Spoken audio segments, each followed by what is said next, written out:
पार्थाय प्रतिबोधितां भगवता नारायणेन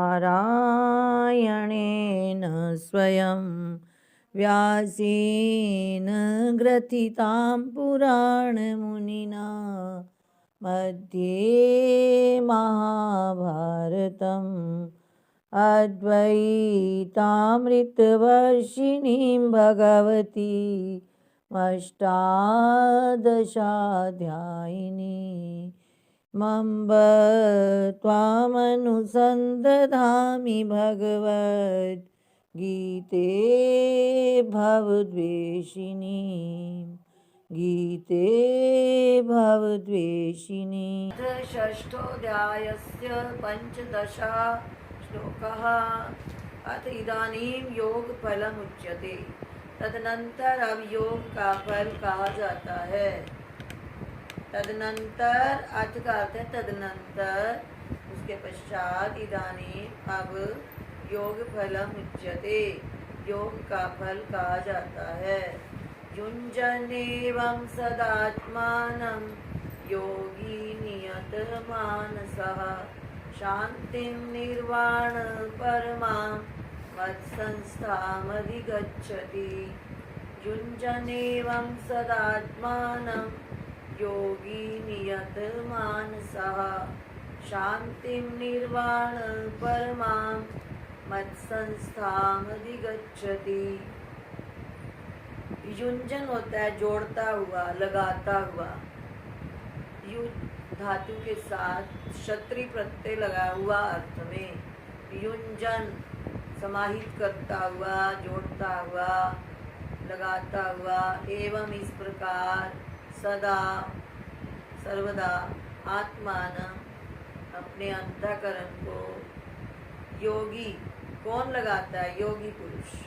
इस प्रकार कैसा योगी पुरुष? नियत मानसः, नियंत्रित मन है जिसका, वश में है मन जिसका, वश में किए हुए मन वाला योगी सदा अपने अंतःकरण को इस प्रकार परमात्मा में लगाता हुआ।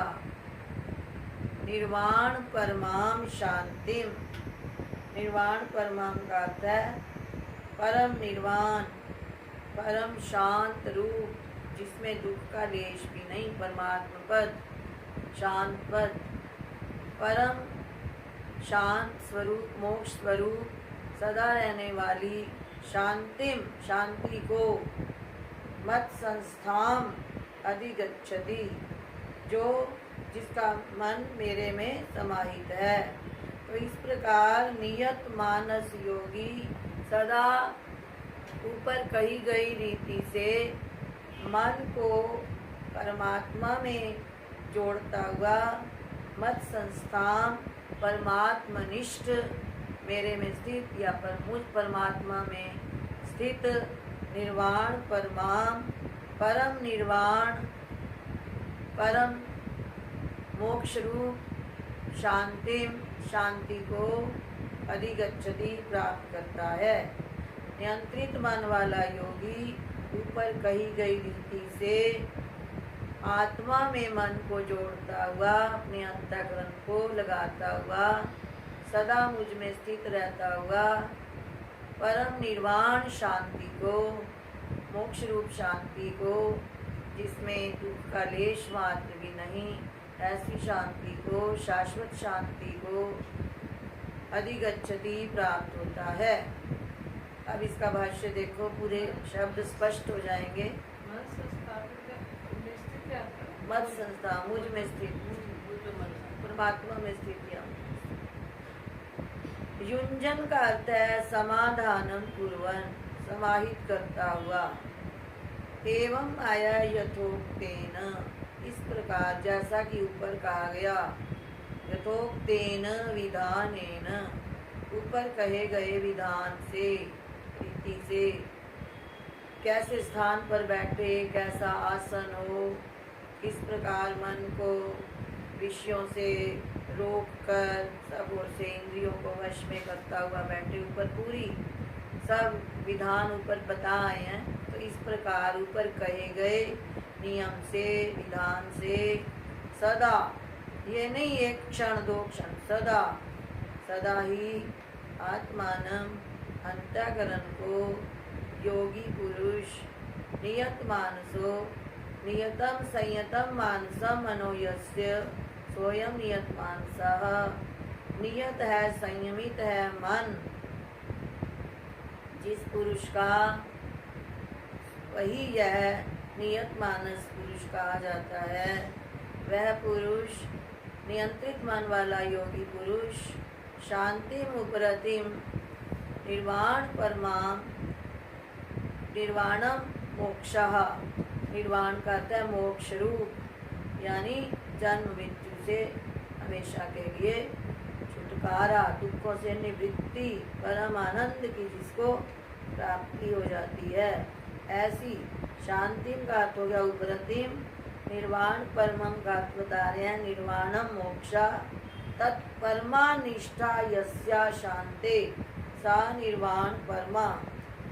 तो ऐसी मतलब परम शांति को वह योगी पुरुष, तत्परमा वही सर्वोत्कृष्ट है, सर्वोत्कृष्ट अवस्था, यानी सर्वोत्कृष्ट शांत रूप अवस्था जिसको प्राप्त हो गई है।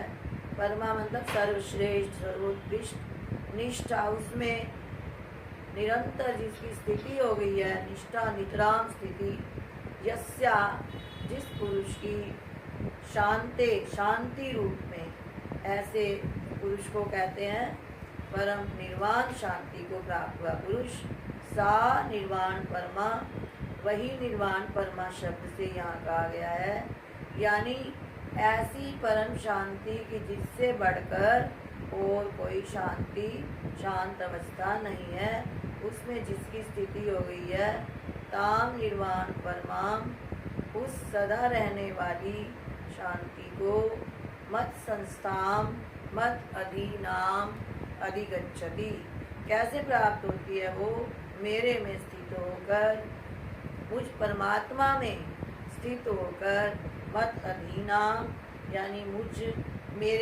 मुझ परमात्मा के अधीन है वो शांति, या मुझ परमात्मा में स्थित होकर, मेरे अधीन होकर, मुझ परमात्मा में स्थित होकर ऐसी शांति को अधिगच्छति का अर्थ है प्राप्नोति, वह प्राप्त करता है।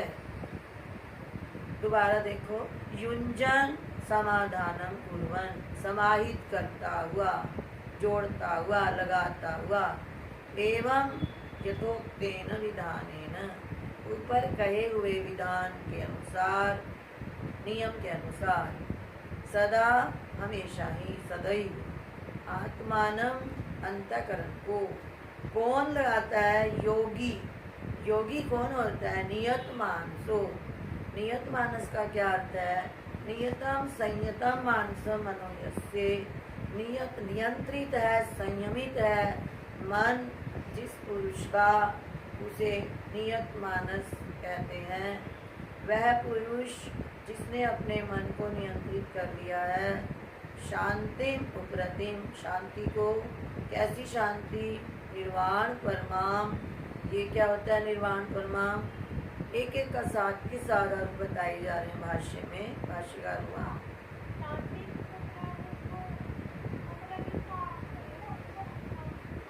शांतिम का अर्थ उपरति भी होता है,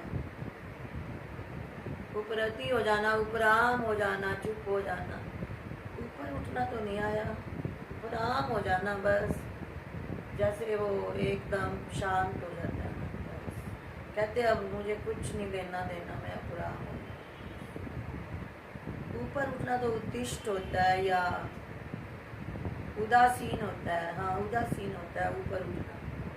यहाँ पर उपरतिम शांति में एक ही बात होती है, वैराग्य के अर्थ में भी आ जाता है, किनारे किनारे होना भी आ जाता है, पर यहाँ शांति का अर्थ उपरति है, बस उपरति को शांति कह देते हैं, शांति को उपरति कह देते हैं कि संसार से हट जाना, मन उसका हट जाता है तो शांति हो जाती है। निर्वाण परमाम, निर्वाणम का अर्थ है मोक्षा, मोक्ष होता है सर्व दुख की सदा के लिए निवृत्ति हो जाना।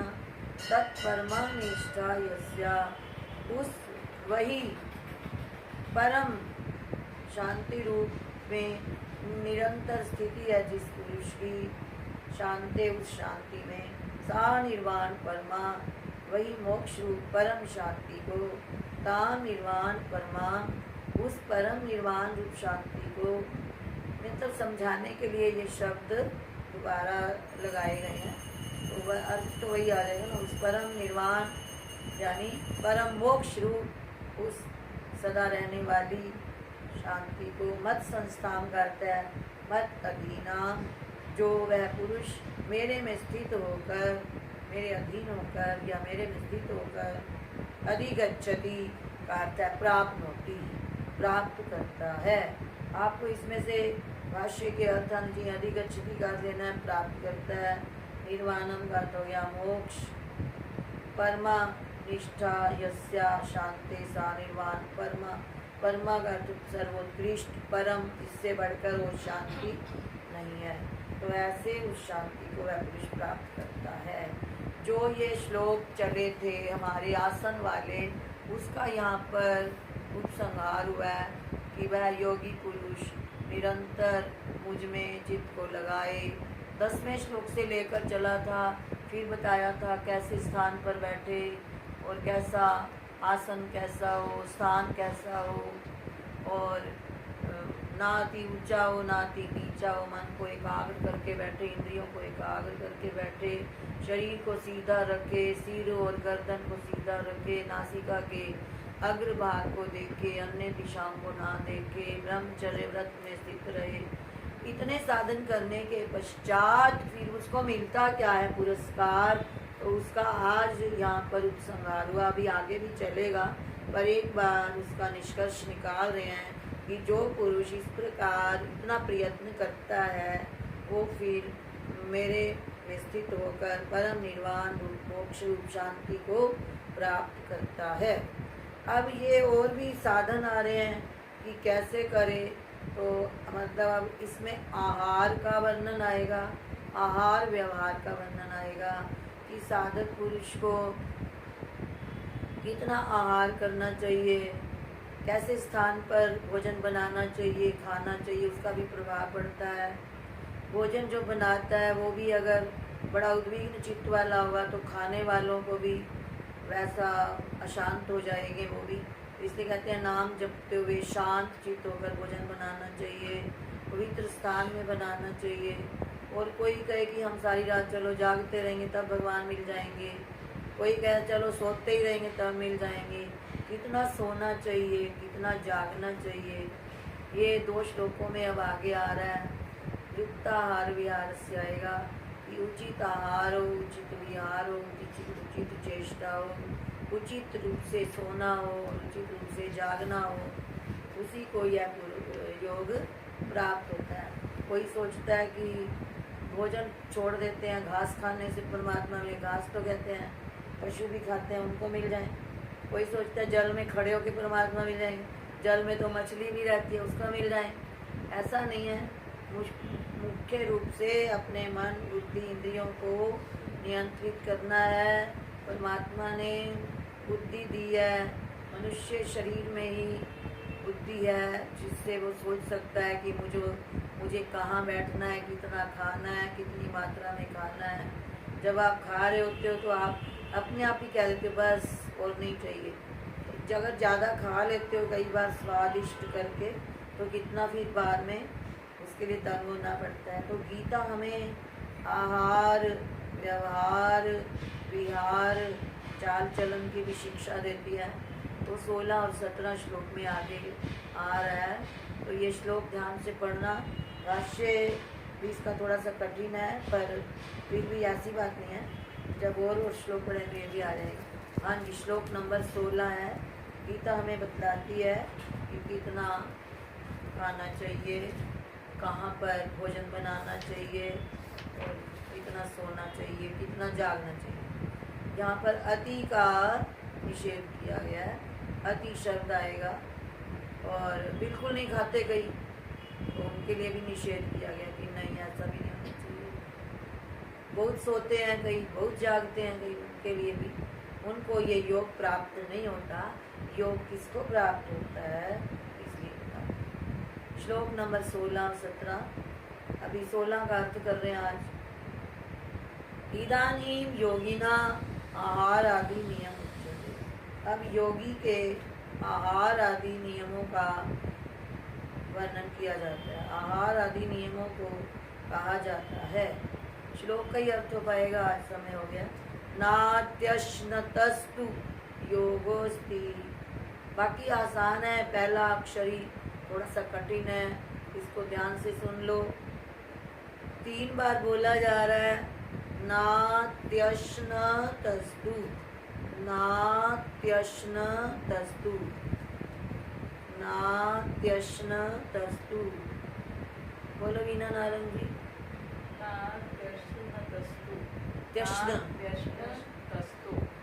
नात्यश्नतस्तु योगोस्ति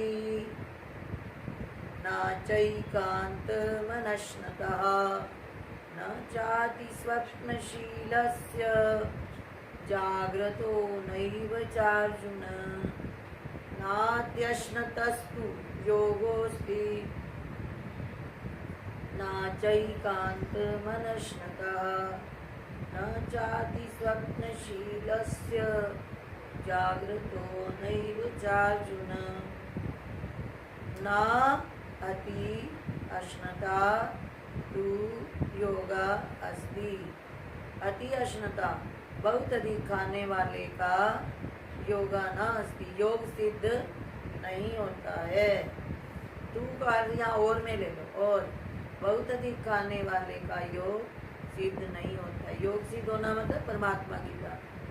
खाता ही रहे, कहते खाने से परमात्मा जल्दी नहीं, खाने से ज़्यादा खाता रहेगा तो बीमार भी पड़ जाएगा। न च एकांतम अनश्नता, और ना ही एकांतम ले लो बिल्कुल, अनश्नता ना खाने वाले। कई बहुत ही व्रत रखते हैं, तो बिल्कुल ना खाने वाले का ही यह योग सिद्ध नहीं होता है। और ना ही बिल्कुल ना खाने वाले का यह योग सिद्ध होता है, यानी नहीं होता।